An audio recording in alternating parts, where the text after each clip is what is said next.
Eu começo o primeiro slide da minha apresentação, depois do slide introdutório, trazendo essa arte belíssima aí do Tiaguinho e da Andresa. Muito massa, né?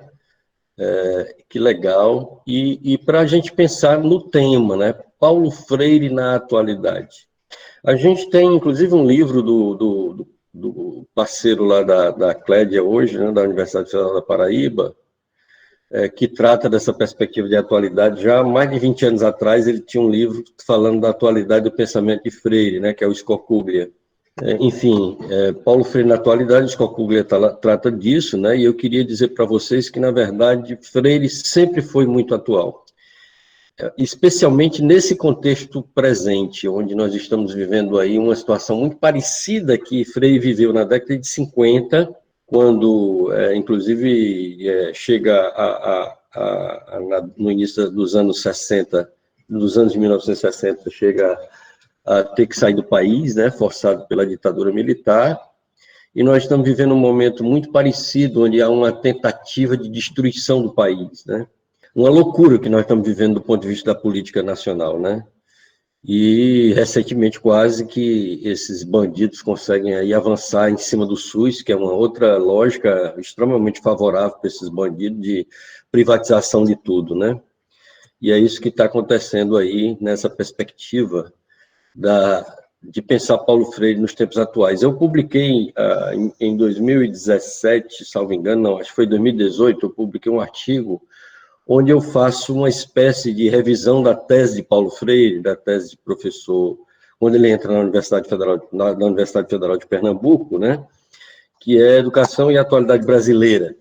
E naquele contexto, Paulo Freire faz uma discussão extremamente interessante, eu revisito esse livro e faço uma discussão mostrando o quanto Paulo Freire tinha contribuído com a gente naquele contexto da saída de Temer e início desse Bozo aí no governo. E agora a coisa está mais acirrada ainda, mais agudizada. Então, o Paulo Freire é extremamente atual, porque, de fato, ele nos oferece um arcabouço teórico-conceitual, mas também praxeológico, no sentido mais amplo da palavra, ou seja, ele oferece para a gente experiências reais pedagogicamente, didático-pedagogicamente, a gente poder ter uma contribuição política importante para esse momento, né? Então, não dá para desconsiderar essas questões quando nós estamos aí nessa conversa hoje com vocês aqui. Pode passar, Fernandinho, por favor. Eu trago, então, a poesia do Chico César, na leitura feita pela Betânia, porque eu acho que traz essas duas poesias, a poesia da letra e da melodia do Chico, e a poesia da interpretação, né, que a Betânia traz para a música, que dá uma conotação própria, particular, mas também para nos alertar para isso, né? Nos alertar que a poesia, eu tenho falado dos 3 As, quando eu tenho falado desse momento. Os 3 As que eu venho chamando amor, alegria e arte, porque eu acho que são 3 grandes estratégias que a gente pode e deve estar utilizando para reexistir nessa conjuntura atual. Nós precisamos nos manter perseverantes, né? Nos manter vivos, nos manter estimulando a esperança. Hoje, né, eu postei, inclusive, no meu WhatsApp isso, né, uma frase do Dom Helder Câmara, falando da importância, e ele se dizendo um profissional do esperançar, né? Eu acho que nós, enquanto educadores e educadoras, temos que compreender isso, nosso papel do esperançar. Eu estou finalizando o semestre com as minhas turmas, né, 2021, e os depoimentos que mais se repetiram dos estudantes e das estudantes é que a gente conseguiu se manter juntos, se manter alimentando a esperança, e que isso para eles foi fundamental. Então, eu penso que... e eu utilizei muito a música e a poesia no semestre, porque eu creio muito que isso são estratégias riquíssimas para a gente manter essas pessoas, né, envolvidas e mantê-las atentas, né? A questão central de Paulo Freire, no meu entendimento, pode passar o slide, Fernandinho, por favor, continua sendo o ser humano em suas complexas dimensões, né? Pensando na perspectiva do humanizar-se e da superação da desumanização, a partir da lógica do esperançar. E para isso, quer dizer, essa compreensão disso favorece a reconhecer a necessidade essencial da dialogicidade, porque o enfrentamento daquilo que pode passar, Fernando, daquilo que o Andreola chama de opressão, das leituras que o Andreola faz do conceito de opressão em Freire, né, e ele traz aí um conjunto de dimensões dessa opressão, né, para mostrar o quanto a opressão ela é um pacote, enquanto a opressão ela é um conjunto de fatores que nos marcam e nos tiram a nossa condição de humanidade, né? Então, por exemplo, o Andreola vai dizer que a dimensão antropológica mata a cultura do homem, a psicológica derruba com o ser, né, permitindo a coisificação. Isso é uma releitura que eu faço do texto do Andreola, onde ele vai discutir isso, né? A dimensão ontológica é aquela condição que nos faz constitutivos enquanto seres, né? Ela é uma implicação de perda da esperança, aquilo que na introdução do Pedagogia do Oprimido, Paulo Freire vai dizer que isso é uma das graves consequências desses tempos de crise, quando nós tiramos do ser humano a capacidade de sonhar, a capacidade de imaginar, a capacidade de ansiar pelo que vem, né? Então, tudo isso está muito associado à perda dessa dimensão ontológica a partir da opressão. A dimensão econômica, né? E aí eu lembro, inclusive, uma frase que eu estava lendo esses dias, eu não vou lembrar o autor, mas é uma figura, um poeta, escritor português não, africano, né? Eu queria que vocês me lembrassem o nome dele, meu Deus do céu. Tem escrito bastante nesses tempos atuais, tem sido... Miyakoto? Miyakoto, exatamente, Miyakoto. E o Miyakoto, ele vai dizer que triste é aquela nação que faz, no campo econômico, cada vez mais ricos, né? Porque com isso faz cada vez mais pobres. E isso é uma grande realidade, né? Porque quanto mais nós temos ricos, mais nós temos pobres. Então, a ideia não era essa, a ideia era uma economia, uma nação que pensasse a economia no sentido de tornar as pessoas, de um modo geral, ricas. Quer dizer, que houvesse uma riqueza compartilhada. A dimensão política, né, onde cada vez mais um poder central impõe valores às periferias, né? E essas periferias acabam repercutindo como está, onde um governo desse extremamente necrófilo ainda tem mais de 30% de aceitação nacional, né? A dimensão pedagógica, né, cujo caráter de opressão se estabelece na forma de diretrizes didáticas pedagógicas, seja na influência sobre o currículo, na influência sobre as próprias práticas, seja na influência sobre os processos avaliatórios, que repercutem de algum modo nessas questões. Então, a superação da opressão, né? A superação da opressão, é por isso que eu venho dizendo cada vez mais que Paulo Freire é uma grande referência, não só para mim, mas é uma grande referência no sentido de superação desses processos opressores tão perversos que se espraiam no contexto contemporâneo de uma maneira muito grave, né? Inclusive nessa perspectiva mesmo da colonialização das pessoas, a colonialização dessa sociedade.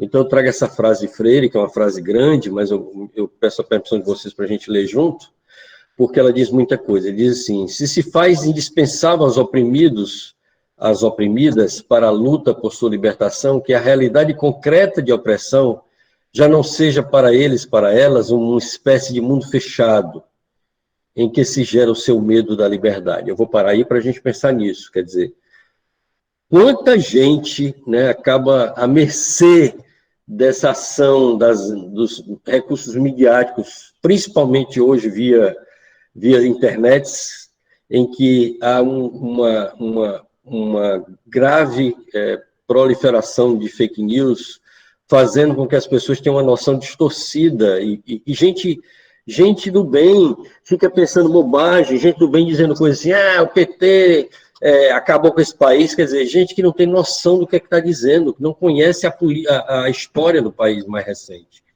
Eu estou trazendo isso no sentido que a gente possa compreender a gravidade que representa esses fatos. Então, o quanto é importante que a gente possa estar desvelando para as pessoas, sem estar em embate, porque não adianta, desvelando a perversidade dessa lógica das fake news que se espraiam das mais variadas formas, e gera o medo da liberdade.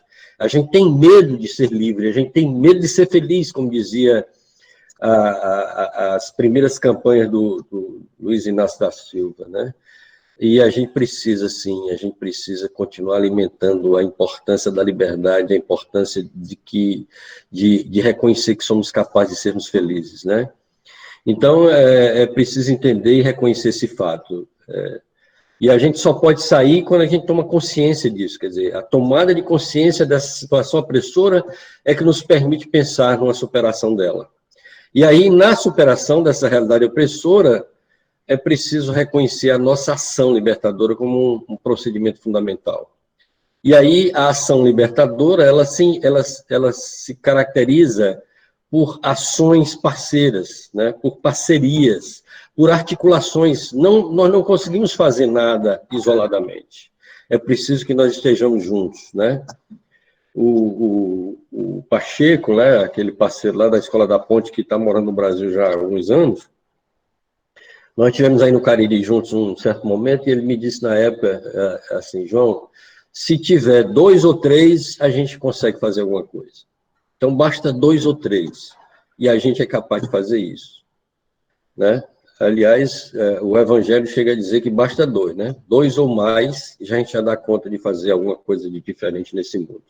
Então, vamos acreditar nisso. No contexto das relações pedagógicas, é que nós podemos pensar, enquanto educadores e educadoras, a grande maioria de nós que estamos aqui, estamos nos qualificando nessa perspectiva, né?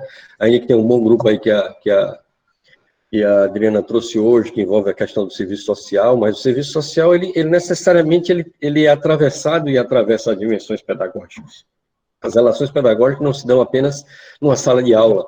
Relações pedagógicas se dão em todas as circunstâncias em que nós podemos operar numa perspectiva de colaborar com a mudança de mundo, né? De aprender e ensinar. E isso é quase sempre, né? Eu digo sempre que, como o Freire vai falar em algum momento das suas escritas, que ser professor não é acordar um dia e ir para a sala de aula. Ser professor é todo dia. Ser professor é todo dia em que a gente vai compreendendo a importância de agir nessa perspectiva, né? E eu trago o Asman, quando ele fala do reencantar a educação, né? E ele vai dizer que relações pedagógicas implicam uma ação comunicativa que tem por finalidade a aprendizagem. Mas, por isso mesmo, ela não é um simples encontro, não é só um bate-papo, né? Não é só conversa fiada, né? Ela precisa ser entendida num sentido mais de um ambiente interativo, de um ambiente que envolve o contexto social mais amplo. A gente tem que trazer essa realidade para os nossos diálogos, a realidade mais ampla, para as pessoas poderem, inclusive, a partir desses diálogos, ter uma compreensão maior da vida. Pode passar, Fernandinho? Então, naturalmente, embutido nessa escolha, né, esses princípios que orientam a relação. A gente precisa entender esses princípios, né? E esses princípios envolvem, muitas vezes, inclusive, a problematização dos papéis, né? De entender que, muitas vezes, nós estamos aí simplesmente representando scripts que foram constituídos por outrens e que estão interessados apenas em manter esse status quo, manter essa condição de exploração aí, né? Então, é preciso a gente entender isso. E, como eu digo num texto meu, muitas vezes o problema é a questão, né? Quer dizer, a própria concepção de problema. Inclusive, nesse texto, o problema é a questão, eu vou falar de um outro poema bonito, né? Já que nós estamos aí no estado de poesia, né? Que é um poema de Constantino Cavafis, quando ele vai falar da viagem a Ítaca, né? Ele pega aquela simbologia dos mitos gregos, das tradições, aqueles livros clássicos da Grécia, e vai discutir essa viagem, né? Que muitas vezes nos traz pensar a educação como se fosse só uma perspectiva de finalidade, de fim. Então, a gente tem uma ação educativa pensando assim, no resultado final. O que é que a pessoa vai ter no final do semestre de aprendizado? Gente, isso é uma grande bobagem, sabe? O que a gente tem que pensar é o que é que a gente pode fazer de rico, de alegre, de bom, hoje, agora, nesse instante. E não o que é que essa pessoa vai ter no final do semestre. Como muitos pais, né, eu me lembro, eu criança, eu via acontecer esse tipo de coisa com meus colegas, graças a Deus não aconteceu comigo, mas assim, do pai bater na cabeça, o pessoal até diz que nós temos uma cabeça chata disso, o pai batendo na cabeça e diz, vai estudar para poder ser gente, né? nós somos gente agora, nesse instante aqui, né? Independente da idade, independente do momento da nossa trajetória acadêmica. Para a escola de todos os matizes, elas, na verdade, são possibilidades que a gente tem de estar trazendo contribuições. E aí, nesse sentido, né, de pensar a escola, a sala de aula, as relações de idade pedagógicas, as relações pedagógicas que acontecem em todos os lugares, como possibilidades, entender aquilo que o Peter McLaren vai falar da resistência, não no sentido que a gente está tratando de resistir ou de resistir a essa conjuntura perversa, mas de que muitas vezes nós estamos enfrentando a resistência. Então, quando eu entro na sala de aula, a primeira coisa que acontece é uma resistência dos estudantes ao meu lugar de professor. E isso se dá porque, historicamente, essa relação professor-estudante é uma relação de desumanização, é uma relação de desvalorização. Então, nós não reconhecemos e não valorizamos essas pessoas, e elas imediatamente já estão na predisposição de se proteger da gente, porque elas sabem que nós é que carregamos o bastão do poder, né? E a gente tem que sair dessa condição de bastão de poder para entender a importância da cooperação, da parceria. Então, é importante, fundamental entender isso. Pode passar, Fernandinho? E aí, para que a gente possa realizar isso, efetivamente, eu diria que é pensar o diálogo. E não apenas o diálogo freiriano, mas entender que o diálogo é efetivamente um ato de amor. Gente, isso é uma condição sine qua non. Eu terminei de defender minha tese de titular, né, alguns dias atrás. Qualquer dia desse a gente vai marcar aí para eu falar dessa tese para vocês, porque é sobre a dialogicidade, né? E na minha tese eu estabeleço 4 capítulos, cada um dos capítulos associados a um dos princípios dialógicos, né? Cada um dos capítulos associados a uma metáfora que eu vou trabalhando na tese, e eu vou falar disso na medida da minha conversa com vocês, né? Porque eu trabalho muito nessa tese a questão das metáforas, é o 4º capítulo, né? Então, no meu primeiro capítulo, eu vou fazer aquilo que eu associo à metáfora do caminhante e semeador. E a metáfora do caminhante e semeador é a ideia de que eu começo a me apropriar do processo de crescer nessa tese, né? O segundo capítulo, que é o capítulo ainda falando desse primeiro capítulo, esse primeiro capítulo tá preparando a caminhada, né? Eu digo, inclusive, eu pego aquela célebre frase do Bandeira para dizer que não apenas o caminho se faz ao caminhar, o próprio caminhante e o próprio caminhar se constituem ao caminhar. Então, é caminho, caminhante e a caminhada se estruturam no próprio processo, praxeologicamente falando, ou seja, praxis, a palavra praxis, para quem não conhece, implica na ação, reflexão e ação, quer dizer, eu olhar para o que eu estou fazendo e aprimorar o meu fazer, e olhar para o que eu estou fazendo e aprimorar o meu fazer. Então, essa dimensão da praxeologia, quer dizer, essa dimensão de estudar a minha própria ação e a minha reflexão sobre ela, me ajuda a ter uma consciência maior do meu processo, né? Então, isso é uma questão fundamental. E aí, pensando nos capítulos da minha tese, o segundo capítulo é o capítulo em que eu vou falar da costura, né, da feitura da trama, né? E aí essa costura envolve, naturalmente, a pesquisa, a metodologia da pesquisa, como é que a coisa foi sendo tecida, né? O terceiro capítulo é o capítulo dos resultados da pesquisa empírica, né? Já que no primeiro capítulo eu faço a apresentação da dimensão mais teórico-metodológica, mas numa perspectiva mais de construir os instrumentais necessários para que acontecesse a coisa, né? Então, eu vou falar de Freire, vou falar de dialogicidade, vou falar como essa dialogicidade ela pode ser distinta, mas eu vou falar disso daqui a pouco com vocês na minha apresentação, né? E aí, o terceiro capítulo apresenta a pesquisa empírica que eu realizei no Rio de Janeiro e em Fortaleza, né? Na Universidade Federal Fluminense e aqui na Universidade Federal do Ceará. E aí eu vou mostrar algumas experiências exitosas de professores usando a dialogicidade em sala de aula, né? E como é que eles pensam isso, como é que os estudantes pensam isso, o que é que eles esperam de um ato dialógico, né? E o que é que os professores consideram ser uma ação dialógica em sala de aula. Então, tudo isso está na tese e ficou bem legal. E o terceiro capítulo eu faço uma relação com a teia, né? A teia e o labirinto, porque eu vou dizendo que eu preciso ir encontrando as saídas, e eu uso a metáfora da utilização do fio do amor para encontrar a saída do labirinto do Minotauro, né? Então, eu faço essa discussão no terceiro capítulo. E o quarto capítulo, que é o capítulo da borboleta, né? Que eu digo é do casulo, né? O casulo que emerge na perspectiva da teia e que vai resultar na borboleta. E o quarto capítulo é exatamente onde eu vou falar dos princípios dialógicos e das metáforas, né? E aí eu vou falar do lugar de diálogo, fazendo uma brincadeira com aquele conceito do lugar de fala, né? E dispositivos dialógicos, e vou falar da importância dos princípios dialógicos. E aí, cada um desses capítulos eu também associo a um dos 4 principais princípios dialógicos de Freire, né? Então, no primeiro capítulo, eu vou fazer uma associação com a perspectiva da amorosidade, né? O segundo capítulo, eu vou falar da perspectiva da humildade, ou seja, do se abrir para o outro, né?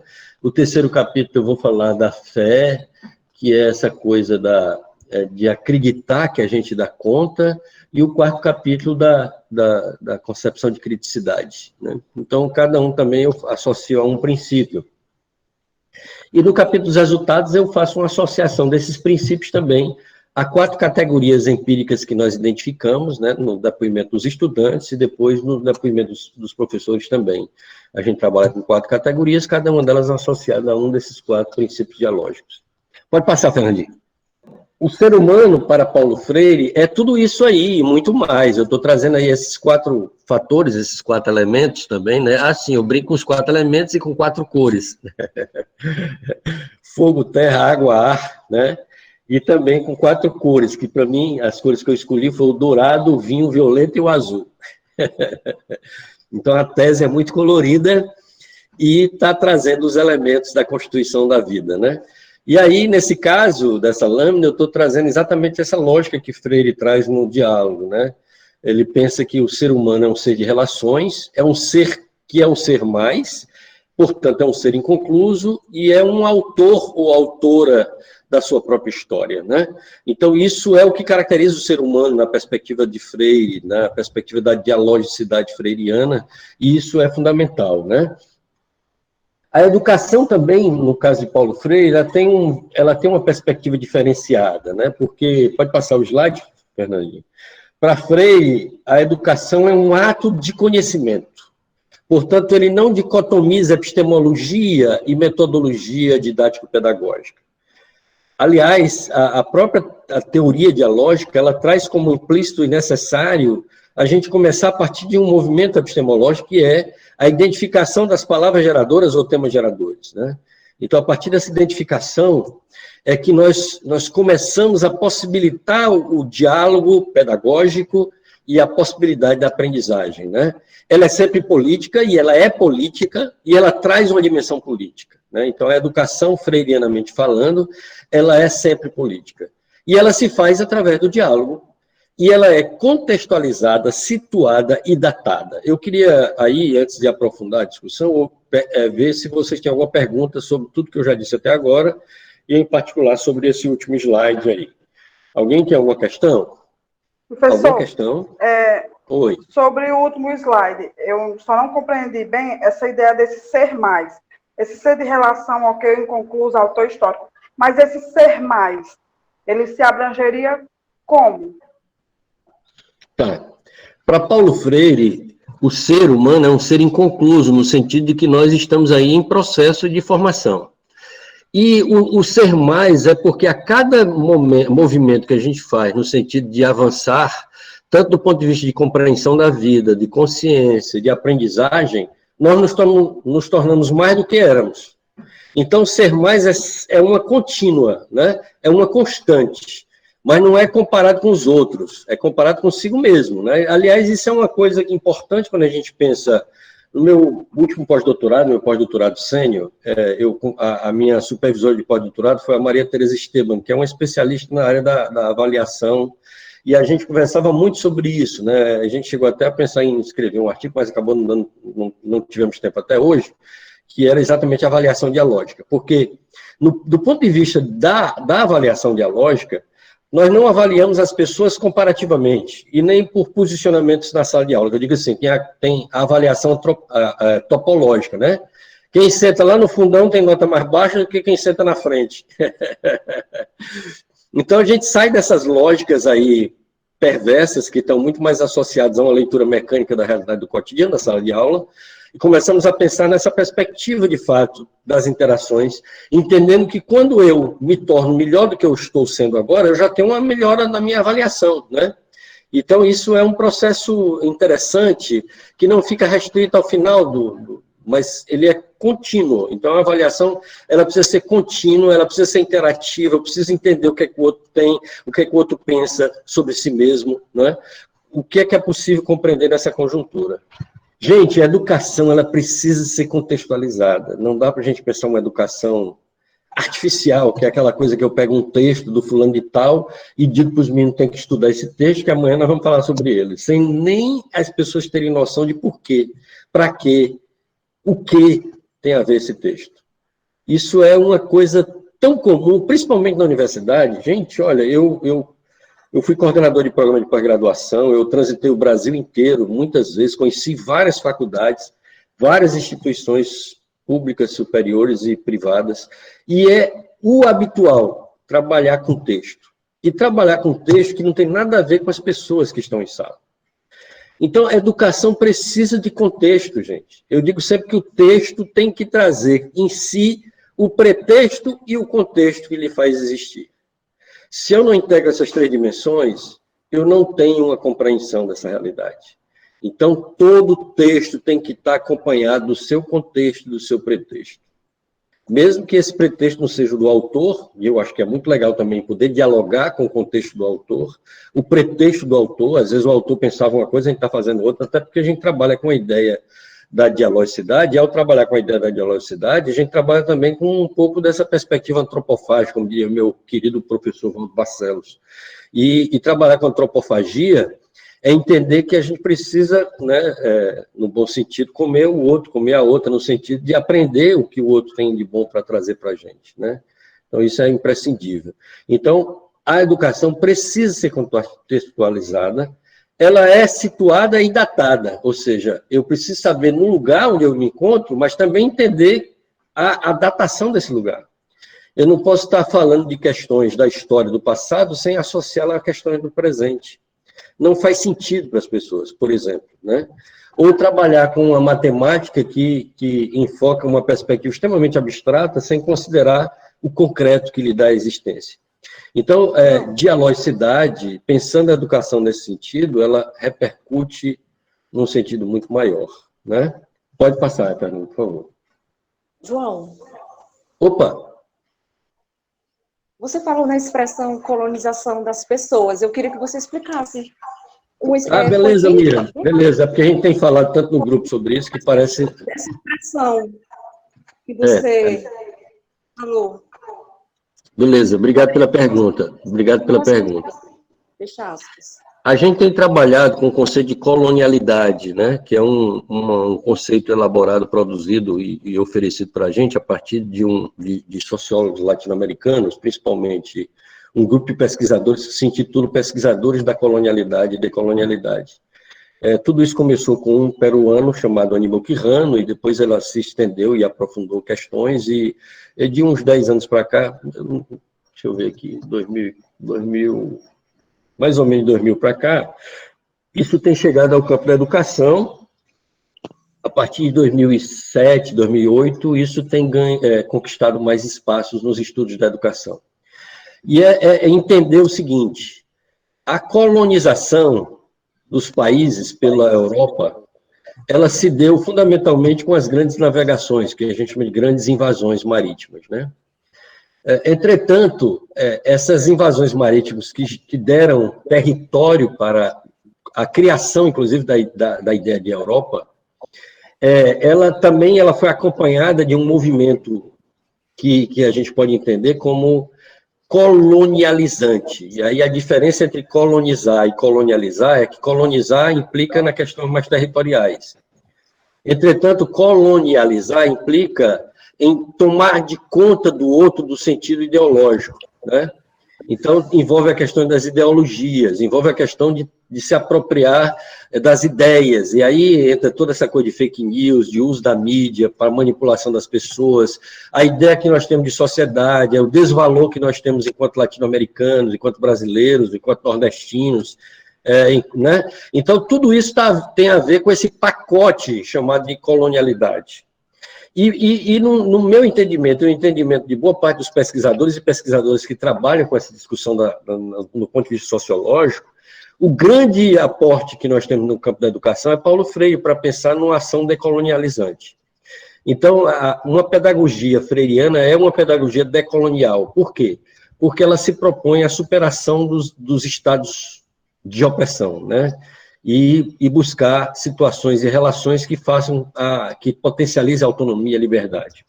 Então, isso é decolonializar, é alertar as pessoas que elas estão à mercê de um projeto de sociedade perverso e maldoso que estimula as pessoas a quererem ganhar mais dinheiro, estimula as pessoas a consumirem mais, estimula as pessoas a pensarem que são mais ou menos do que as outras, e tudo isso é esse pacote, né?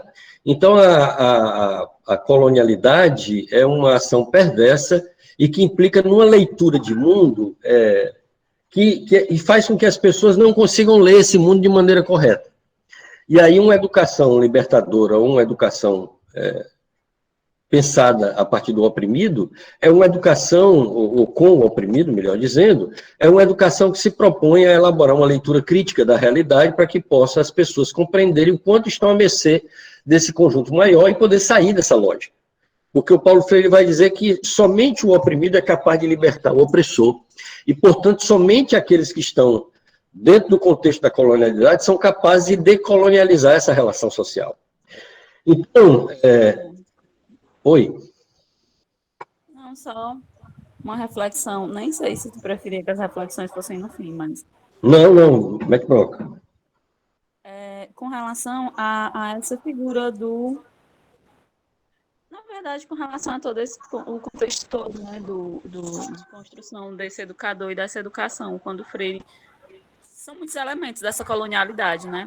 E aí você estava trazendo essa questão do contexto e do pretexto, e como é necessário que o educador, ou nós como um todo, né, que nos colocamos nessa questão de questionar essa colonialidade, a necessidade que existe de percebermos que muitas vezes o nosso questionamento ele ainda se pauta no único lugar de fala, né? Ele ainda se pauta na única perspectiva do colonizador, nessa perspectiva de privilégios, né? A dificuldade que a gente tem, inclusive, muitas vezes em sala de aula, de entender que cada contexto é um contexto, né?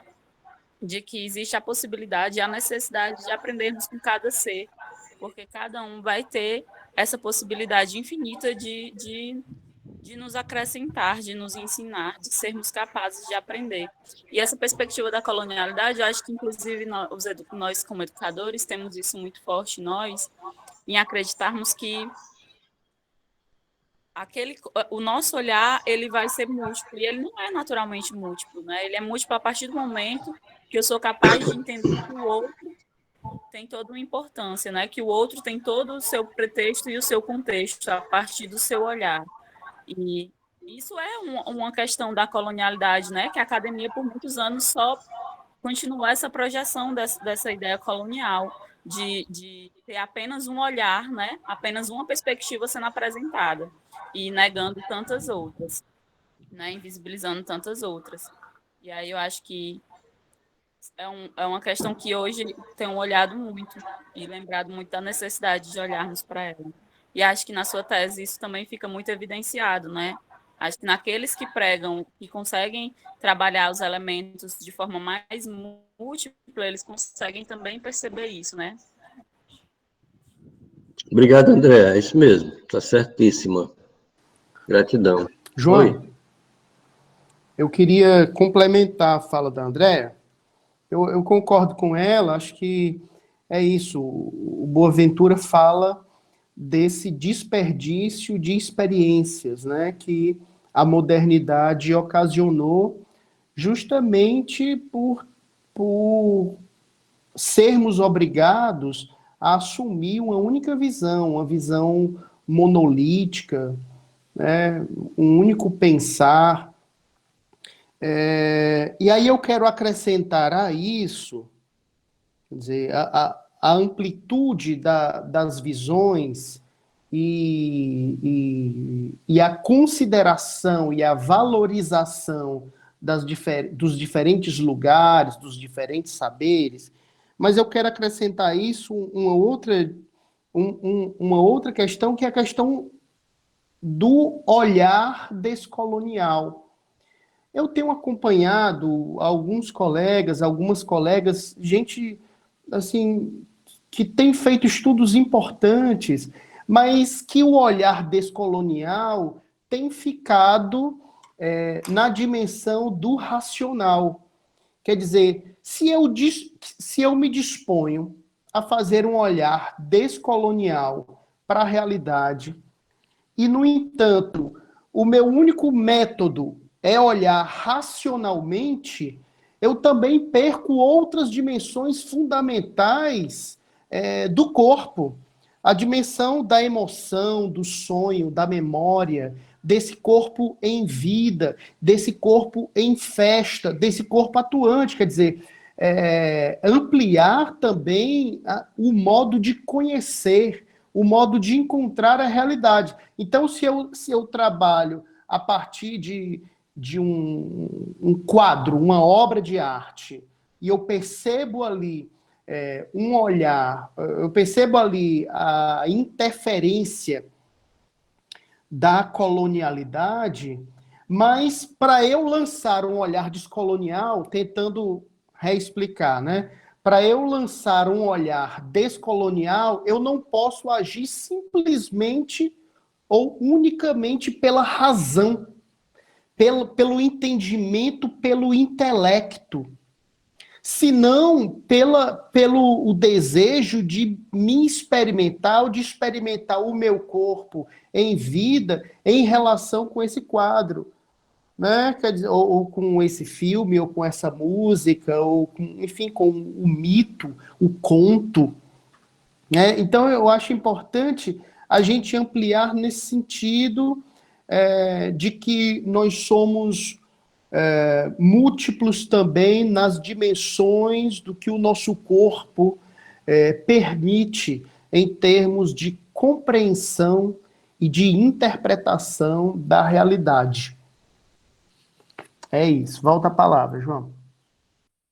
Fernandinho, maravilha a sua chamada de atenção, porque uma das coisas que eu não sei se ficou tão explícito quanto eu gostaria, inclusive na minha tese titular, para as pessoas que não me acompanharam, né, gente, vocês que estão vindo hoje aqui pela primeira vez, sei lá, é porque eu recentemente, né, poucos dias atrás, não sei exatamente quando, mas eu defendi a minha tese de professor titular, né? Eu já tinha tido a oportunidade de fazer mestrado, doutorado, pós-doutorado, júnior, pós-doutorado sênior, mas aí eu tive esse privilégio de poder defender mais uma tese na minha vida, o que eu achei maravilhoso, e a minha tese ela envolve exatamente a dialogicidade, mas também problematiza a questão da decolonialidade, etc., né? E nesse movimento a gente fez uma boa discussão, eu quero aqui publicamente agradecer principalmente a André, o Fernando e Fran, que me ajudaram muito em dialogar comigo nesse fechamento do trabalho, porque era uma coisa muito, muito só, né? Nesse contexto da pandemia, mais ainda, a gente fica muito isolado e às vezes eu tinha a possibilidade de dialogar com essas pessoas para me ajudar um pouco a espairecer, a refletir sobre isso, e a gente nem sempre dá conta sozinho de fazer esses múltiplos olhares. Ainda que dentro da minha perspectiva, que é a perspectiva relacional, a multirreferencialidade também seja uma característica. E o conceito de multirreferencialidade é esse conceito de olhar para o mesmo objeto, ou olhar para o mesmo sujeito, a partir de múltiplas perspectivas, de múltiplos olhares, de muitas posições, de muitas situações. E é interessante vocês pensarem nisso, porque, olha, se você estiver sentado numa cadeira olhando para um objeto, você vê esse objeto de um modo. Se você deitar no chão e olhar para esse mesmo objeto, você vê esse objeto de outro modo. Se você se deslocar para a direita ou para a esquerda, você vê esse objeto também de outro modo. Se você subir na mesa e olhar, então são várias panorâmicas perceptíveis, né? Se você chegar pertinho, você vê de um jeito, mais distante você vê outro. Então, esses múltiplos olhares, seus e de outrens, faz isso fundamental, mas também não é só isso. Eu vou falar daqui a pouco, eu tenho um slide sobre isso, dizendo das múltiplas dialógicas, né?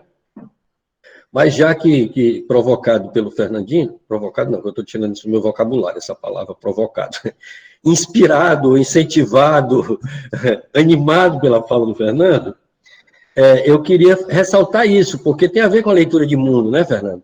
Quer dizer, cara, eu inclusive penso, sabe, Fernando, que um dos grandes equívocos, ou um dos grandes vieses do movimento da colonialidade e decolonialidade é que ainda fica muito na razão, na racionalidade cognitiva. O próprio Boaventura de Souza Santos, por exemplo, que você citou, ele fica muito, né? Aliás, muito, como um bom português que é. Então, fica muito numa racionalidade cognitiva, eurocentrada, e com isso perde muita coisa, né? Então, quando nós estamos falando da dialogicidade, ela necessariamente implica nesse corpo consciente, como dizia Freire. Implica necessariamente na amorosidade, como falava Freire. Ou seja, implica em sair de alguns componentes. Eu queria dizer para vocês o seguinte, quando eu comecei a estudar sobre essas questões, eu estudava em relação, a Isaías sabe disso, acompanhou muito no meu primeiro movimento essas questões, e eu tinha muita questão da modernidade, né? Até mesmo do ponto de vista filosófico. Então, Descartes, né, Bacon, essa coisa toda, esses caras que são chamados pais da modernidade. E a ideia da modernidade é extremamente vinculada, né? É extremamente vinculada a essa perspectiva mesmo ou subjetivista ou cognocentrista. E com isso perde essencialmente questões imprescindíveis. E aí, quando nós estamos trazendo outros paradigmas, no caso da gente, a gente trabalha com esse paradigma eco-relacional, a gente pensa exatamente a necessidade de trazer essas múltiplas dimensões para que elas possam dialogar entre si também, né? Ô, João. Oi. Então, só para poder pegar essa fala importante do Fernando, olha aí, tá vendo? O Fernando é um bloquiano, talvez sem saber. O Bloch, ele defende a mesma postura do Freire, na medida em que ele diz que o ser humano ele é inacabado, do mesmo modo que a realidade também é inacabada. Então, do ponto de vista da materialidade, ele não separa indivíduo de mundo, né? Eles interagem entre si, né? O que existe, na verdade, é um ser em potência a se tornar em ato, tanto do ponto de vista da objetividade, né, da alteridade, quanto do ponto de vista do sujeito. Por quê? Porque eles, na verdade, não são plenamente tudo o que poderiam ser. Isaías, desculpa, antes de tu continuar, só para ilustrar aqui para o grupo que está nos ouvindo, Isaías fez um doutorado, inclusive, trabalhando com o conceito de Ernest Bloch, a questão Fala um pouquinho sobre isso para as pessoas, assim, para contextualizar a tua fala, Isaías, por favor. Bom, eu fiz o doutorado sobre Ernest Bloch, que ele é um autor alemão, que, a exemplo do Paulo Freire, passou boa parte da vida dele no exílio. Tá?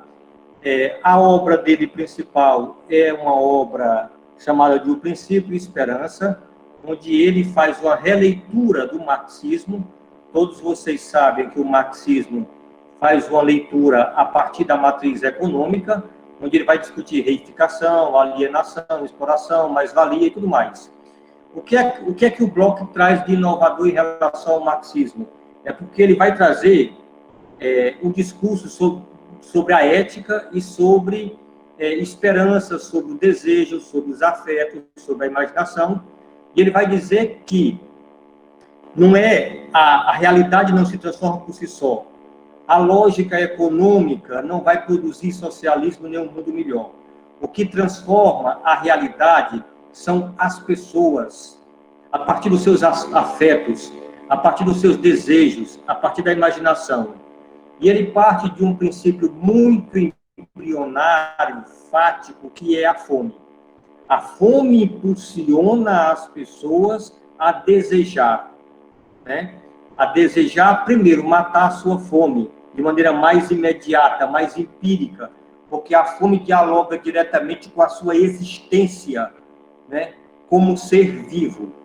Mas o homem não vive só dessas fomes, ele tem, após satisfeitas essas necessidades, isso leva a outras necessidades, né? E entre os diversos afetos que movimentam o homem para a frente, esse afeto maior é a esperança, é o desejo, é o sonho por um mundo melhor e por uma vida melhor, que é um pouco disso do que o João falou sobre o ser mais, e é um pouco disso que o Fernando falou, de que a coisa não pode ser fechada apenas do ponto de vista racionalista e do ponto de vista puramente epistemológica.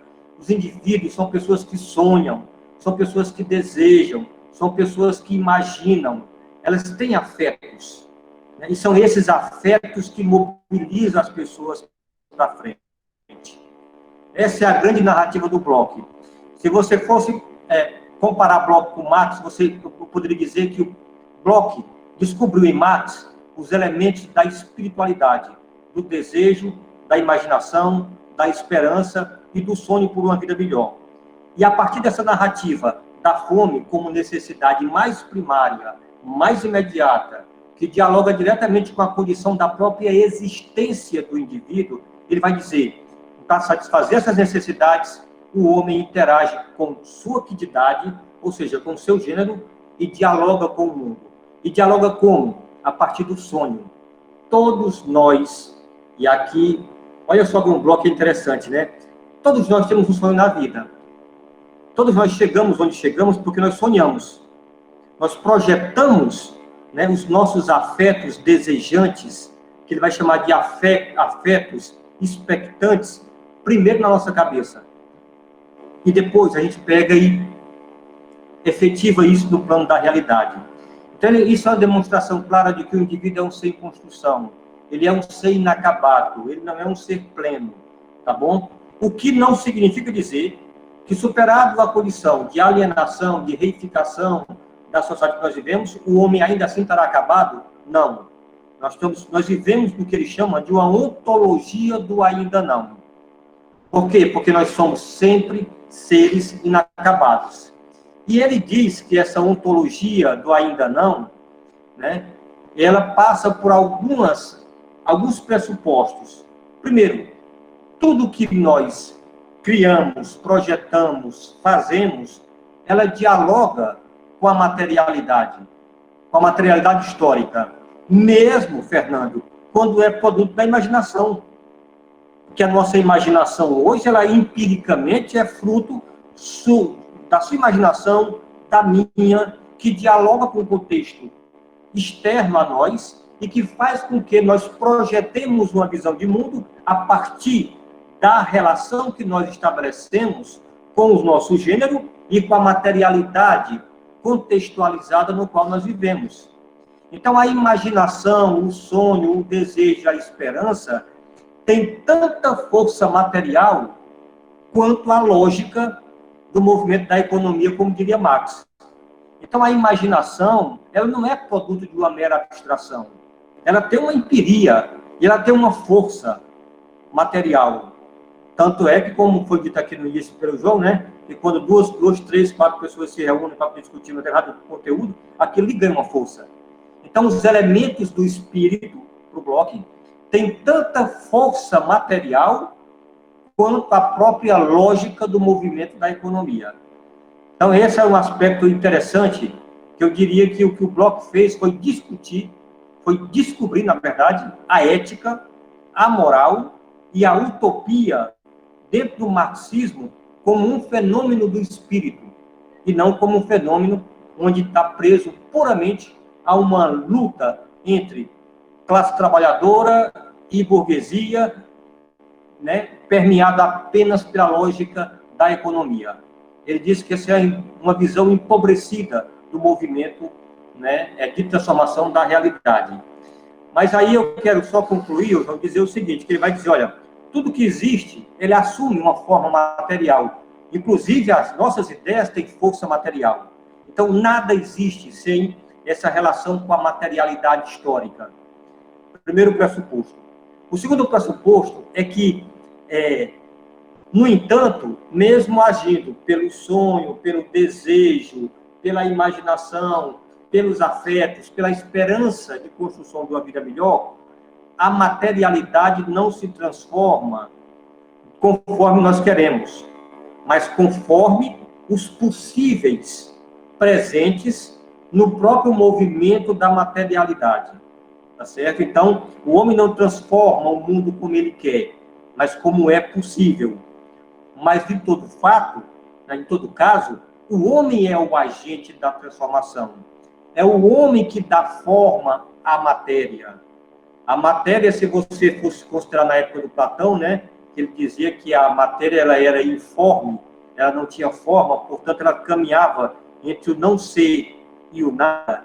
E é um ser que, ao dar uma forma, tira aquela matéria daquele nada e traz a ela a existência, adquirindo a ela uma forma, portanto, um conceito e um nome. Né? No entanto, o Bloch vai dizer, é o homem que transforma essa matéria, mas não transforma como quer. Transforma conforme os possíveis presentes na materialidade histórica de cada período. Até aí tudo bem. Aí vem a minha pergunta, João. É que para o Bloch, o fenômeno educativo, para ele, né, não deveria ser centrado numa pedagogia da resposta, como nós vemos hoje, mas numa pedagogia da pergunta, né, de um questionamento acerca dos possíveis do mundo. Né? Mas ele diz mais ainda, que essa educação, para ser transformadora, né, que aponte para o ainda mais, que aponte para uma educação que ele chama de educação autêntica, deve estar atrelada aos movimentos sociais.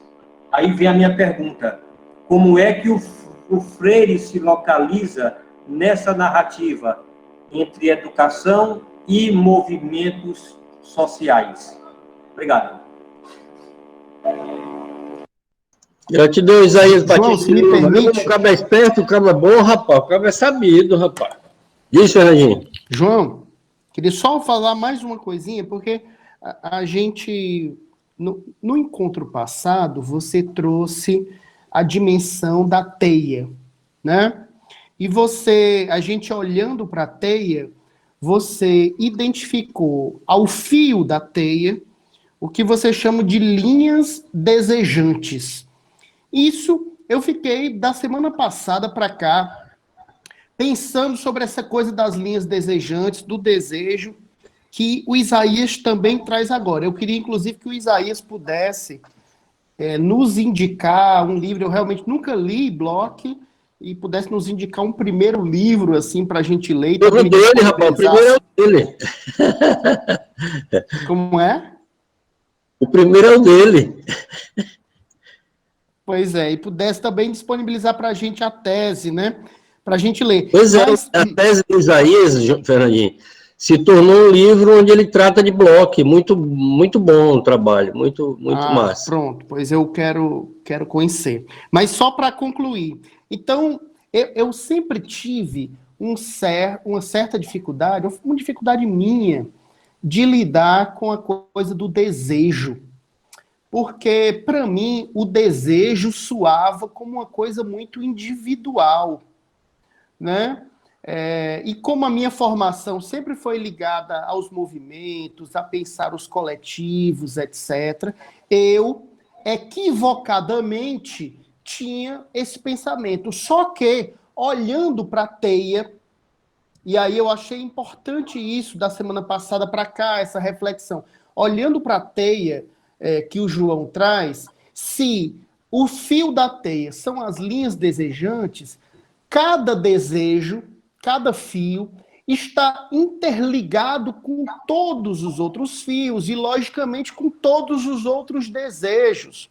Ou seja, o meu desejo também interfere, afeta, estimula os desejos de todos que estão ligados nesse fio. Quer dizer, isso abre a possibilidade de olhar e dialogar com essa dimensão do desejo e ver a importância. O Isaías falou, né? Os afetos mobilizam as pessoas, quando eu pergunto assim, João, qual é a matéria ou do que é feito o desejo? Né? Talvez o desejo seja feito de todas essas questões que Isaías trouxe, que nós estamos trazendo, né? Dos afetos, dos sonhos, da esperança, da memória, do corpo em vida e etc. Então, eu estou muito satisfeito assim, com essas possibilidades de diálogo e vou procurar, então, Isaías, seu livro para começar a ler, viu? Muito obrigado aí pelo diálogo. Valeu. João, só para... Fernando, o desejo para o bloco, o Fernando, ele se situa no campo dos afetos, tá? Se situa no campo dos afetos. E ele vai definir, né, esses desejos no campo dos afetos, do que ele chama de afetos planificados e afetos expectantes. Os afetos planificados são aqueles afetos de curto alcance, como a inveja, a ganância, a veneração, acessível próprio ao indivíduo, onde ele não tem ainda uma percepção acerca desse ser mais, acerca desse ser autêntico, que ele também coloca no campo do que ele chama de sonho noturno, entendeu? É como se o camarada, como indivíduo, só pensasse da perspectiva dele enquanto indivíduo e dos seus desejos e, portanto, dos seus afetos individuais e os seus sonhos puramente individuais. Então, os desejos se situam no campo dos afetos. Os outros afetos é o que ele chama de afeto expectante, né? Que são aqueles de amplo alcance, como a esperança, como a fé, como o desejo na criação de um mundo melhor, mas para o seu gênero, e não para você. E se situa no campo que ele chama de sonho diurno. É quando você tem consciência de que você, cara, não existe sem o outro. Não existe um mundo melhor para mim se o outro não estiver implicado nele também, como um espaço de realização de mim mesmo. Era meio que fazer aquela lógica, né, inversa, hobbesiana, né, de que o homem é o lobo do homem. Na verdade, para o Bloch, o homem é a afirmação do seu gênero. Portanto, numa relação não alienada. Então, o desejo se situa nesses dois campos, né, que é os afetos planificados, os afetos expectantes. E o nível, né, de consciência que você vai ter do seu afeto, né, diz respeito também à sua visão do mundo.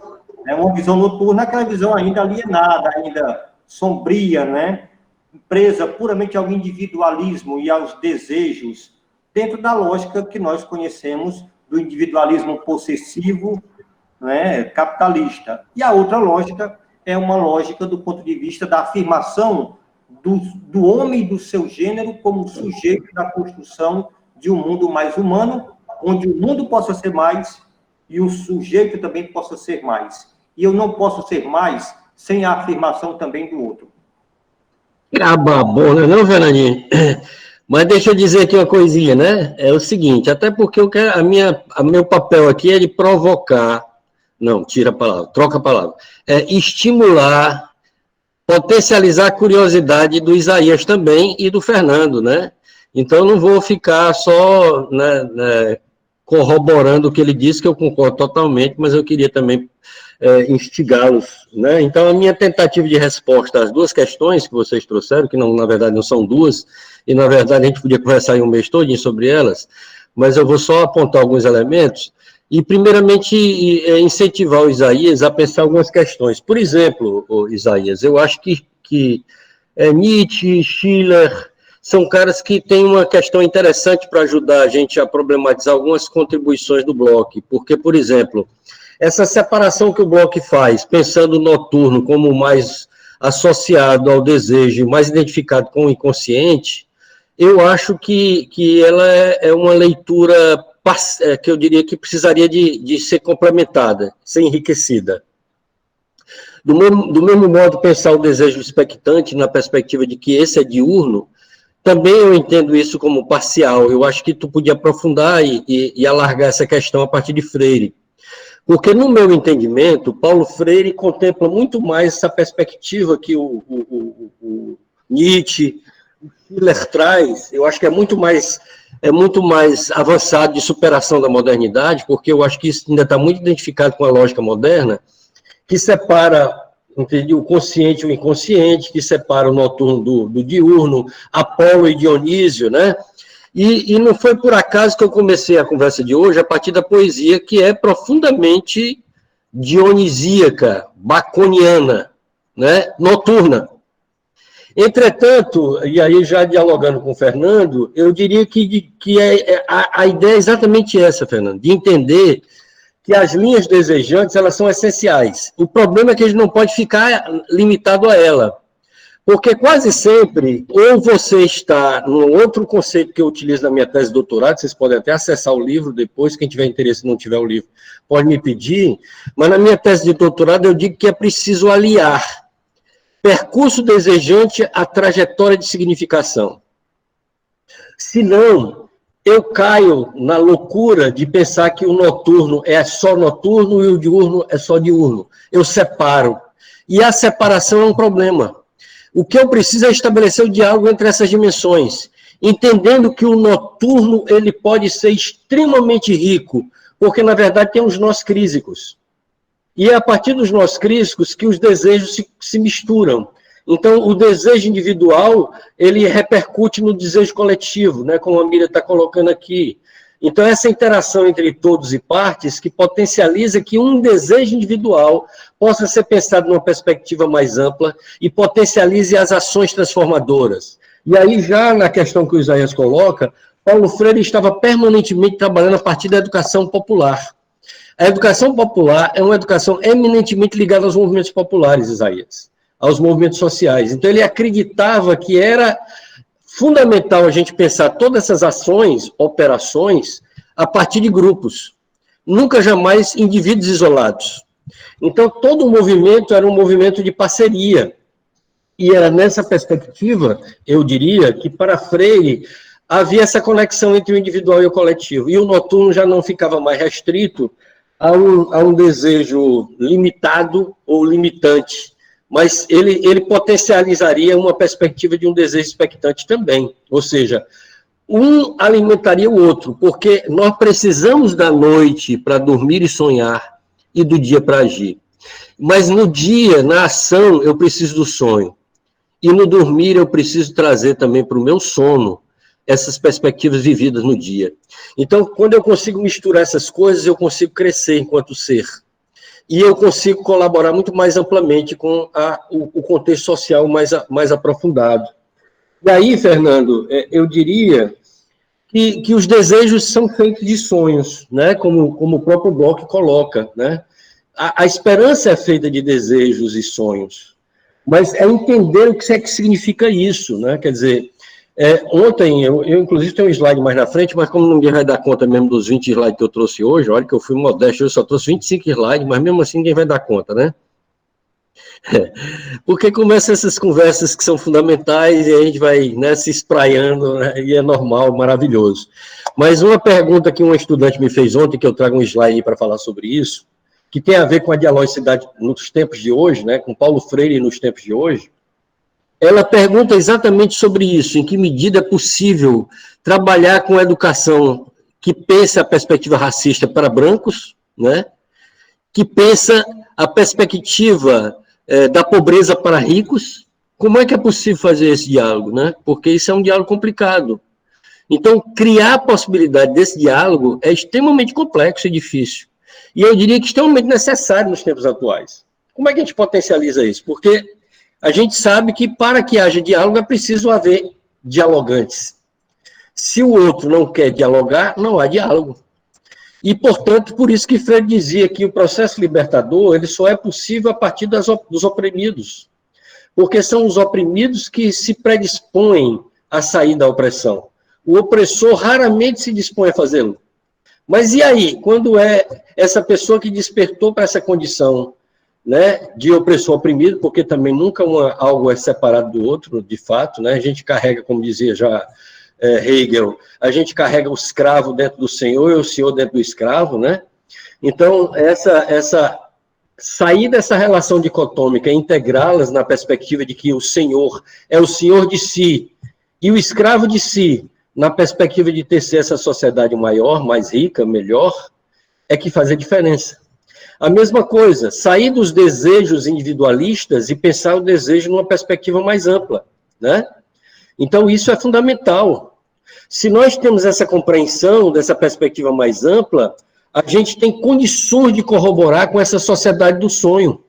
Porque nós precisamos, como diz Freire o tempo todo, manter viva a esperança, esperançar, ou seja, agir a partir da esperança, manter vivo o sonho, entendendo que ele é possível. Por isso que ele fala de sonho possível. Reconhecer a utopia. A palavra utopia é utopos, o não lugar. Mas não é um não lugar porque é um lugar que não existe, né? Como muitos leem aquele livro do Moros, né? Pensando nessa perspectiva de que a utopia é um lugar que... Não, é um lugar que ainda não existe, mas é o lugar do possível. Então, essa ideia de utopia de Freire é muito interessante para ser incorporada, tanto pelo Isaías como pelo Fernando, né?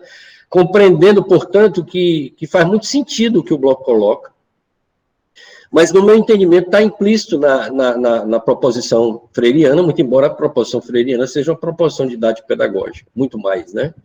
Mas eu entendo que essa perspectiva de integrar o desejo individual a um cenário coletivo faz toda a diferença. Os Guarani, desculpem, a etnia Guarani, eu tive a oportunidade de conhecê-los presencialmente no Rio de Janeiro, durante o meu estágio de pós-doutorado, mas eu já conhecia um pouco da filosofia Guarani. Eles trabalham com o conceito de Mboraiu, com um Mzinho, um M mudo, Mboraiu. O conceito de Mboraiu é o conceito de solidariedade tribal. É a partir de dois conceitos fundamentais Guarani que eles constroem todas as relações pedagógicas dentro da comunidade. Mboraiu, o Ivmaraei. O Ivmaraei é um conceito guarani que significa uma sociedade sem crimes, uma sociedade sem violência, uma sociedade de amistosidades. Então, o grande sonho do Guarani é viver nessa sociedade sem males, que é a tradução literal da palavra Ivmaraei. E para chegar a essa sociedade sem males, segundo eles, somente a partir da solidariedade tribal. Então, eu acho que, no meu entendimento, Paulo Freire pensa isso, né? Não com essas palavras, não desse modo, mas, no meu entendimento, Paulo Freire pensa que a estratégia é a solidariedade, a parceria. Por isso é que eu defendo na minha tese, né? No final da minha tese, eu digo, olha, é preciso todos os princípios funcionarem juntos. Então, é preciso amor, né? E você vai encontrar em Bloch essas questões de algum modo, né? É preciso amor, é preciso humildade, é preciso fé e criticidade. Porque dentro do conceito de fé tem o conceito de confiança e o conceito de esperança, né? Na minha tese, eu defendo que esperança e confiança estão dentro da concepção de fé. É claro que Freire vai falar individualmente desses princípios, né? Trazer o conceito de esperança pensando a perspectiva do esperançar e como uma consequência da esperança e da fé, né? Mas eu creio que aí tem bons elementos para você aprofundar a tua leitura nessa perspectiva do teu pós-doutoramento, né? Eu acho que ajuda legal isso aí. Então, a leitura de mundo... Alguém quer falar? Sou eu. Oi, André. Só muito rica essas trocas todas. Estou que nem o Fernando, também quero ler mais sobre o Bloch. Mas, desde o início, na verdade, tenho esse sentimento, né? Que, na verdade, é um sentimento que eu coloco assim, e eu tenho muito a perspectiva de me colocar, inclusive, na escrita como sendo algo que sinto, mas a gente sabe que é algo que sinto a partir das experiências que tenho o prazer de ter contato, né? Academicamente, inclusive, em pensar, tendo outras leituras que discutem esse decolonial. E aí, estava pensando nessa subjetividade desse modo de olhar, né? Que somos educados a olhar e que somos educados a negar o que sentimos e o que experienciamos em outras vertentes que não sejam essa vertente do material, né? Do cognitivo, do lógico, do direto, do linear. E como essa lógica eurocêntrica colonial, ela nega todas essas outras afeições que fazem parte de nós, né? do corpo, do sentimento, das experiências vividas. E esse experienciar, inclusive, ele é tão essencial para nos fazer compreender que mesmo o olhar do mesmo ponto, né, mesmo estamos no mesmo ponto de olhar, não significa que vemos do mesmo modo, né? Existe toda uma subjetividade do que nos constitui, do que constitui a nossa formação de olhar, a nossa formação do sentir, né? O que nós sentimos e desejamos, ele ainda vai estar muito imbricado do que está dentro da nossa história, né? Dentro do que nos constitui, de como foram construídas as nossas experiências. Então não é uma questão de pontos, né? É uma questão de entrelaçar de relações, né? O nosso corpo, como ele sente, como ele experiencia.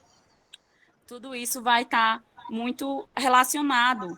E eu entendo muito isso quando o João traz agora, eu fiquei muito feliz quando trouxe essa perspectiva, né, dos nossos povos originários, que quando a gente pensa em nós como origem, quando pensamos em nós, quando pensamos no continente África, né, dentro de diversas culturas que hoje a gente tem tido mais contato, né, tem tido mais possibilidade de ter contato, quem assim tem interesse, inclusive, mas de perceber que esse olhar que não percebe a nossa integralidade, né,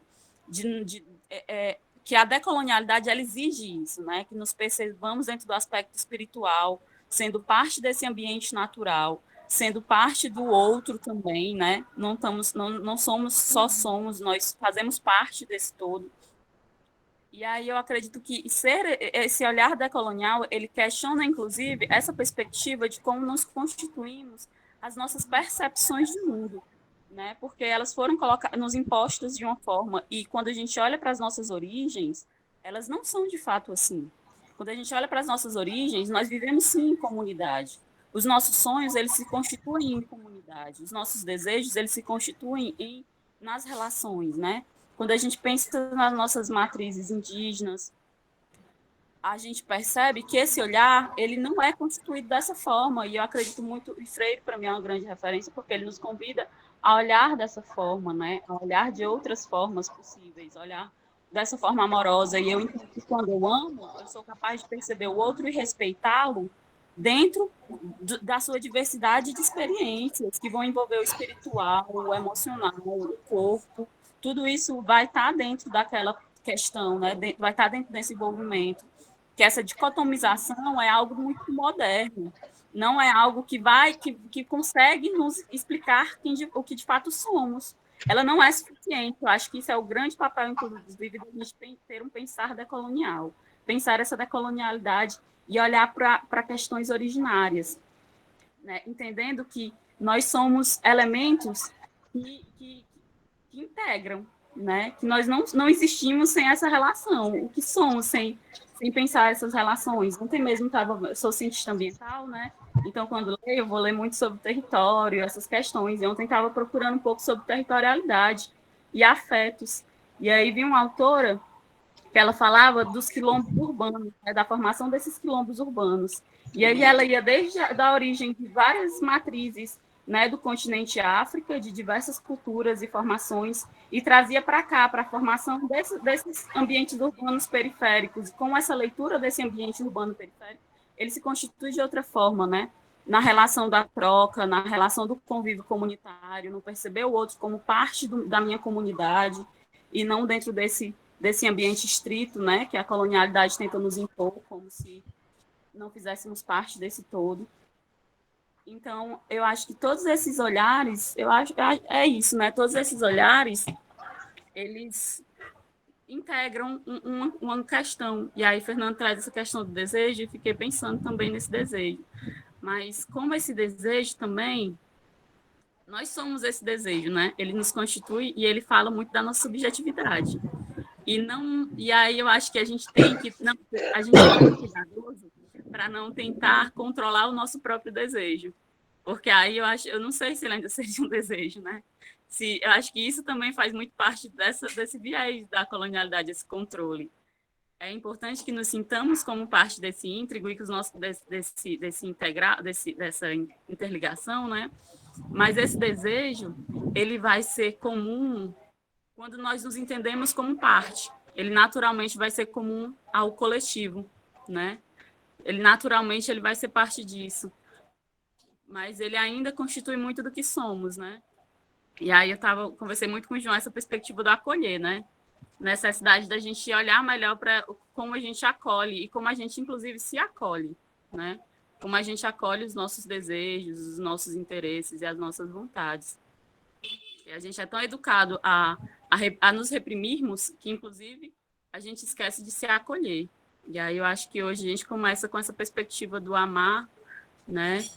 Quando os amigos trazem essa necessidade do ser poético, né? Do viver a poesia, exige, sim, uma necessidade do acolhimento que nos é negada, que nós não somos educados a fazer, respeitar as nossas questões, os nossos limites e as nossas necessidades.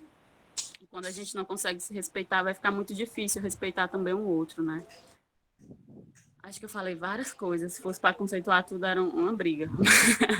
Mas muito grata mesmo. Eu queria colocar isso, mas principalmente nessa perspectiva de agradecer esse momento, foi muito, muito importante. Gratidão, Andréa. Eu vou me abstrever a pedir permissão a você para tocar em 4 aspectos que você traz, das milhares de coisas que estão ditas aí por você, até porque alguns deles tocam na questão que você fez referência, né, na própria tese, quando a gente vê que os estudantes, é curioso, Isaías e Fernando, principalmente vocês que tocaram nesses pontos, quando os estudantes são questionados o que é para eles importante numa perspectiva dialógica em sala de aula, basicamente eles vão dizer que é a escuta e o acolhimento. Então, para os estudantes, serem escutados e serem acolhidos são questões fundamentais, né? E aí a gente estava meio que eu, André, Fernando, Fran, conversando sobre essas questões, cada qual num momento diferente, trocando ideias sobre essas categorias que emergiram, né, no estudo que a gente fez da fala dos estudantes. E é muito interessante porque quando a gente vai verificar, o acolhimento para eles tem muito a ver com isso que a André já colocou, da amorosidade, sabe? E a amorosidade é uma perspectiva fundamental, gente, porque ela sai da cabeça e vai para o coração. E é a partir do coração que, de fato, a gente consegue uma centralidade do corpo, uma centralidade da presença, né, do presentificar. E a fala da Andréa me provocou a trazer aí, tanto para o Fernando como para o Isaías, mas para todos e todas que estão escutando, algumas questões. Por exemplo, vocês já prestaram atenção, eu falo disso na minha tese de doutorado, de 1900 antigamente já.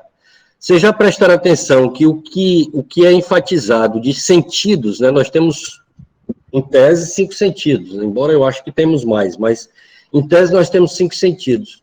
Os sentidos que, de fato, são destacados na escola são só 2. A escuta e o olhar, né? Então, é o sentido do visual e o sentido do auditivo. E vocês já prestaram atenção que esses 2 sentidos, principalmente o visual, são sentidos de distanciamento, né? A gente, para olhar, quanto mais distante, melhor, a gente dá mais conta de mais coisas, né? Então, essas perspectivas, quer dizer, os sentidos da proximidade, como, por exemplo, o olfativo, o sensório, são sentidos que ficam excluídos da escola, a escola moderna, e que, para Freire, são fundamentais, né? Paulo Freire vai constantemente falar da importância da presentificação, né? De buscar experiências concretas, do toque, né? Quando eu vou trabalhar na alfabetização, eu trabalho com palavras geradoras, que eu toco, né? Uma telha, um tijolo, né? São coisas que são táteis. E eu preciso da proximidade, eu preciso sentir o cheiro das pessoas, né? Quer dizer, esse cheiro das pessoas, ele é fundamental, né? Para que a gente possa, de fato, ter uma efetiva interação. Então, são sentidos afetivos, né? E aí, Paulo Freire está permanentemente nos mobilizando nessa perspectiva de a gente entender a educação num sentido mais amplo. Um outro aspecto, principalmente eu diria que para todos e todas nós, é a questão da oralidade, né? Quer dizer, a oralidade ela é de extrema relevância para nós, porque nós vivemos na cultura letrada. Entretanto, a maior parte dos nossos estudantes, das nossas estudantes, são frutos de uma cultura oral ou residualmente oral. Quase ninguém, de fato, está nessa lógica da oralidade, ou da cultura letrada. Entretanto, a gente ensina para as pessoas como se elas fossem fruto de uma cultura letrada. Eu poderia exemplificar isso de diversas formas, mas eu posso assegurar a vocês que isso é uma realidade. Praticamente, mais de 70% dos nossos estudantes em sala de aula são fruto de uma cultura oral ou residualmente oral, o que, mais uma vez, implica na necessidade de estar perto, de proximidade, né? Então, valorizar mais a oralidade nas nossas relações pedagógicas, ela é imprescindível, e ela envolve exatamente a questão do desejo, ou daquilo que Humberto Maturana vai dizer, que é o reconhecimento do outro enquanto legítimo outro, da outra enquanto legítima outra. Então, a gente precisa ver a outra pessoa na sua legitimidade, e como é difícil, porque todo o nosso projeto educativo moderno é um projeto de negação da outra pessoa, de valorização apenas de eu, sem nós. Entretanto, as culturas autóctones, como o André já colocou, elas são pautadas nos nós. Por exemplo, para os Guarani, não existe eu, existe nós. Então, é preciso a gente pensar essas questões, tá? Não, tá ótimo. Era só sobre essa questão da oratória que eu fiquei pensando aqui sobre algo, que quando a gente é criança, é cale, cale, escute, escute. Aí, quando a gente chega na universidade, é fale, fale. Só que se a gente não passou pelo processo de elaboração da fala, como é que a gente chega na universidade falando, expressando, dizendo tudo aquilo que a gente está sentindo, está pensando, né? Eu acho que essa questão da oratória, ela vai muito disso também, de ensinar desde lá do início essa criança a formular as ideias, a formular os pensamentos dela, né? Vamos lá, gente. Quem quer falar? Diz, Silvânio. Fala aqui para nós. Eu achei muito massa, gente. Tudo isso, eu anotei várias coisas aqui. E vou ficar também. E também concordo que a gente precisa fazer essa síntese mesmo, até mesmo para assimilar tudo de novo, né? Porque foram muitos assuntos, muitos pontos tocados e tal. E aí, eu acho que é necessário a gente olhar de novo para o que a gente construiu até aqui. E aí, a fala anterior caiu muito com vários questionamentos que eu tenho feito, né? Assim, de como é que hoje a gente sente essa pressão toda por falar, por dizer coisas, sendo que muitas vezes durante a nossa vida a gente foi muito silenciado, né? De como a gente tem dificuldade ainda de voltar para esse lugar da fala. Porque nem sempre a gente ocupa o nosso lugar de fala, porque a gente foi ensinado a obedecer, só a ouvir, a ficar nessa cultura do silêncio que é opressora, que tem uma dimensão opressora. E foi muito interessante, assim. Essa fala foi como uma chave que entrou na fechadura e abriram-se várias portas na minha cabeça. Então, eu agradeço muito. Massa. A Mira, inclusive, faz referência a isso um pouco atrás, né, quando ela vai dizer que a questão da cultura do silêncio que o Paulo Freire vai problematizar. Então, de um modo geral, para nós, educadores e educadoras, aonde quer que nós estejamos atuando, a gente precisa trabalhar com a ideia de que as pessoas não entendem exatamente aquilo que a gente está dizendo. Elas entendem o que elas entendem a partir do que a gente diz. Então, isso muda, inclusive, o modo como eu compreendo o outro, e como o outro me compreende, como eu compreendo a outra, e como a outra me compreende. Porque quando eu parto do pressuposto de que tudo que eu digo está dito e compreendido, isso é um equívoco. Porque a gente parte do pressuposto da objetividade da comunicação, a objetividade das palavras. E as palavras não são unicamente objetivas, elas são objetivas, mas também são subjetivas e são transsubjetivas. Então, toda palavra, todo texto, ele tem múltiplas possibilidades interpretativas, né? Então, compreender isso abre, inclusive, a nossa disposição de acolher as outras pessoas, porque possibilita que as outras pessoas também entendam que há leituras de mundo, e não uma única leitura. E como há leituras de mundo, a gente passa a entender que o próprio processo educativo é um processo que se dá no coletivo. E como é um processo que se dá no coletivo, é entender que cada uma de nós constrói essa possibilidade interativa. A própria relação pedagógica é uma relação complexa e multidimensional, porque não se restringe a uma relação de alguém que comunica para alguém que recebe, mas é uma relação de alguém que comunica com algumas pessoas que comunicam também, de alguém que recebe com algumas pessoas que também recebem. E ela se dá a partir de múltiplas dimensões.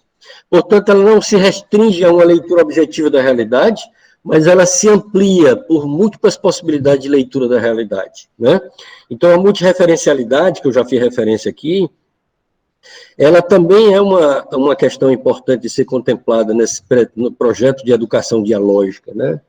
Então, entender a dialogicidade nos tempos de hoje vai atravessar essas questões que eu estou aqui sinalizando, que eu vou desdobrá-las na próxima semana, né? Mas que estão muito associados a esses elementos que a gente está aqui colocando, né?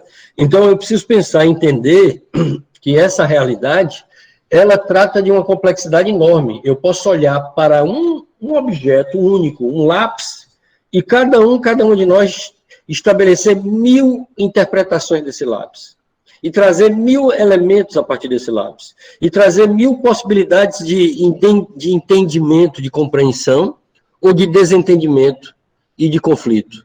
E o conflito também não é algo ruim. O conflito é algo considerado pertinente, importante, né? Então, entender que o ser humano é um ser de ser mais, como eu estava falando com a Silvia, né, um tempo atrás. Ou seja, é um ser que a cada momento ele se complexifica, ele se enriquece, ele ganha potência, mas que só é possível tudo isso no momento em que a gente tem um projeto educativo que atenda, que leve em consideração esses princípios dialógicos, né? A amorosidade, a humildade, a fé e uma perspectiva de leitura crítica da realidade. Porque uma leitura crítica da realidade também é imprescindível, porque é ela que potencializa que eu elabore compreensão, que eu sistematize entendimento sobre a minha vida, sobre a minha experiência. Eu torno o que é vivência e experiência. Eu transformo o que é corriqueiro em poesia.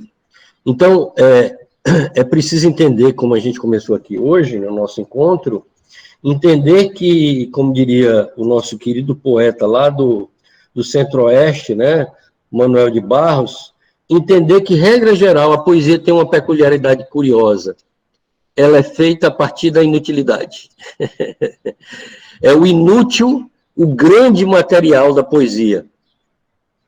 Por que eu estou trazendo essa conversa para finalizar a nossa conversa e abrir para avaliação? Porque o que é inútil implica no pragmatismo capitalista da sociedade moderna.